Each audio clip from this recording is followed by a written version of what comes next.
আইলো রে। না, দেশের বর্তমান প্রেক্ষাপটে দেশের যে অবস্থা তাতে দেশ টিকে থাকা একেবারেই অসম্ভব। একবারে সব জায়গায় অনিয়ম, অনীতি, ঘুষ দিয়ে একবার ভরে গেছে। আর আমি কাল্লু সার্জন থাকতে এটা কখনোই সম্ভব না, আমি মেনে নিতে পারবো না। আজকে একটু মোটরসাইকেল সার হবে না, যে আসুক তারই আজকে খবর আছে। হ্যাঁ,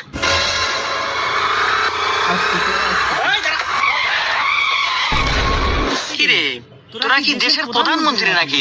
তোদের সাইজ বাইছে বাগা, হেলমেট কো আর গাড়ির কাগজপাতি দেখা। এ স্যার, আপনার কোল যে কত বড়, আপনি কার গাড়ি আঁকতেছেন আপনি জানেন?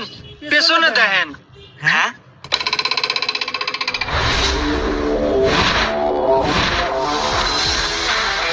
দ্রুত ভাই তোর অ্যাকশন। এই কে রে? এই শালার সাইজ তো আরো রং রে। এটা না রামু মানে এই তুই তো আমার পরিচয় পাস নাই। কিরে বাবরি, তুই কি আমার আসল পরিচয় এখনো দেশ নাই?